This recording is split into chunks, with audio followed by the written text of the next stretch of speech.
Good morning. This is Michael Dong on episode number 22, Pharmaceutical Analysis Using High pH Mobile Phases, When and How to Use.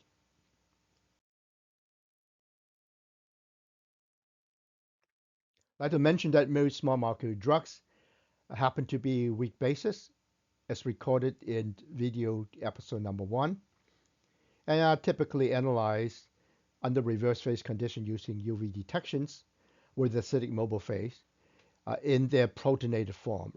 The drugs are basically protonated during the chromatography process. There are two primary reasons to select high pH mobile phase in pharmaceutical analysis. First one, probably a little bit more important, is for highly water soluble and very polar basic drugs with no retention under acidic mobile phases. Under high pH, they are more hydrophobic forms and non-ionize, and therefore uh, increase reverse phase retention. Number two, as a generic orthogonal separation for under high throughput screening condition to complement that of the acidic mobile phase method. So you have two methods, high pH and low pH method. You can also use it for in-process control. I want to mention that some drugs are unstable in low pH, such as some antibiotics, proton inhibitor, or ester-containing prodrugs. And these are better analyzed with a buffer near the neutral pH, right? Not really a good candidate for high pH, perhaps. Let's talk about what type of high pH compatible reverse phase column are available.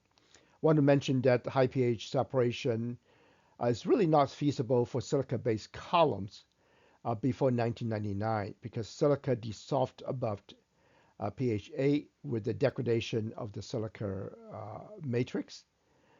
However, the development of the stable phases uh, after 1999 became a game changer, allowing such applications. There are two types of column used on the high pH, which are silica-based.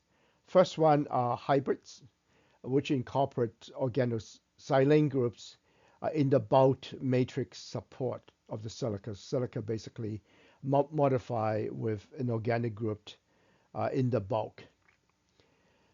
Examples are Waters Xterra, Acuity, Xbridge, and Xselect. Also, other vendors include YMC, Phenomenex, and Chromosol. Second type are the surface protection bonding chemistry, either with a organosilane or with a polymer. These are a little bit less compatible to higher pH, so typically pH 9 to 10. Example, adjuvant porous shell, high pH. Thermal acucore, these two are actually core shell or superficially porous particle. GL science, and also entry from AMT. This is a very recent introduction called Elevate. I want to mention that if you want to go above mobile phase pH of 12, only column packed with polymer material is compatible.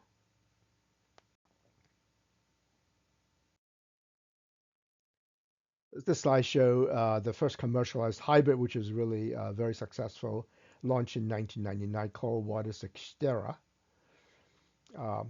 It is hybrid because Waters incorporate an organic group, which is a methyl group, in Xterra in the silica matrix. So the bulk silica contain both silica monomer and also some organic modifier. So leading to fact that in the bulk matrix, in the surface of the silica, you don't have all silanol group, you have the Si methyl group with the carbon silica group in the surface. After bonding, you have much less residual silanol group. Also, they found out that the hybrids are also very high pH compatible. They mentioned that in the brochure from pH 1 to 12. But like to caveat that is under room temperature, right? So high temperature, the pH range compatibility is much less. What are some of the typical high pH mobile phase? First one is just ammonia, 0.1 to 0.5%, pH 10 to 11.5.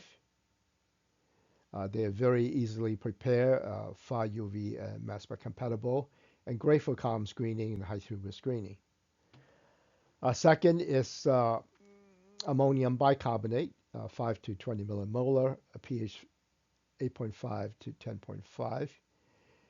So also far UV and mass spec compatible. One of the most common buffer for stability indicating assay and the high pH. One can definitely, in my mind, go from either bicarbonate or you can go through ammonium carbonate and work it out by adjusting pH. But there seems to be some disagreement to this proposition. Others include bori, TEA, and phosphate. Now, phosphate definitely very transparent down to 190, but all these three are not mass spec compatible. Let's show some example of polar basic drug that can benefit from high pH mobile phase analysis. Just restating the benefit, increase retention on the reverse phase because the basic drugs are non-ionized on the high pH. Also, less peak tailing, better selectivity in some cases, and mass spec compatibility. Example shown here, 4 drugs shown here. So butamol, metformin, cimetidine, and diphenhydramine, some of the 4 very common drugs. One of the best application for high pH is actually for the analysis of opioid. Instead of using ion pairing, you can use high pH because opioid as a class is highly water soluble and have no retention under acidic mobile phase conditions. So examples are morphine, codeine, oxycodone, and naltrexone shown here. Example of a traditional HPLC analysis of opioid before 1999. One typically would use ion pairing chromatography. The problem is that it's very low resolution and is really not mass spec compatible. Peak for API 1 is oxycodone. This case study number 1 pull out from the publication in Journal Chromatography in 2003 with a title of mass spec compatible ICH compliant impurity analysis with high pH mobile phase. Shown here is 2 opioid, API A and B, and the benefits are reiterated. Excellent retention without ion pairing reagents, high resolution grading condition, and very, very good peak shape and mass spec compatibility. So for opioid, this is really a good application. A second case study is high throughput screening at both low pH and high pH. Now, in some of these screening, there's really no method development possible because it's high throughput screening. Typically, one would use condition like this, using a very short sub-2 micron particle column. You can also use SPP or superficially porous particle, but not here. Here it just be EH, a hybrid, and mobile phase 0.1% formic acid, very simple mobile phase, or 0.1% ammonia. For the separation shown here is 4 mixture of 4 drugs. 2 of them are acidic or neutral, and 2 of them are basic, right? So B and P are basic. And under low pH condition, one can see you have this very quick separation here. The 2 basic drugs are not separated. Under high pH condition, the water-soluble drugs are much more retained and also great separation with good peak shapes. So those are the examples, right? These are high throughput screening. They are very useful to support drug discovery where you don't have sufficient time to do any method development at all. So it's good to complement the traditional low pH separation with some high pH. This is published in 2015, entitled High Throughput Purification. Case study number 3 showed one of the potential issues. This was published in a 2016 article called a universal reverse phase method for pharmaceutical analysis. Shown here is a very quick separation under 2 minutes of a generic method. The column uses adjuvant pore shell high pH. Sub 2 micron, it is superficially porous, and a very short column in the 3 millimeter format. A very simple mobile phase, 0.05% form acid and low pH, demonstrating really good peak shapes at low pH. Now one can also do this at high pH, and everything looks great. We use a longer gradient time to give better resolution. Everything looks good, with the exception of one of the peak is missing.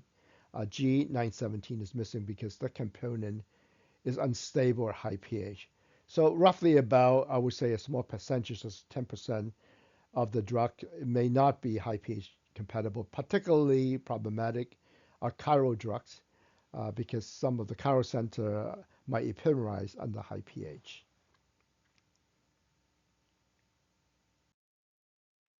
So here is my summary and some reference.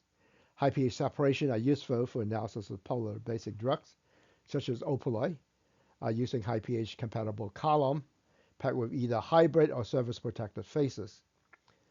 It's also a very common practice to supplement low pH fast gradient with a high pH generic gradient for high throughput screening or in process controlled using LC with a single quad mass spec.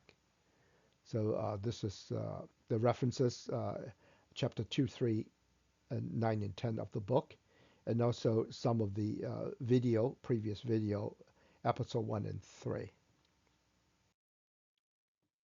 This is the end of episode number 22, pharmaceutical analysis using high pH mobile phase. I hope you enjoyed this videos and hope to see you next time.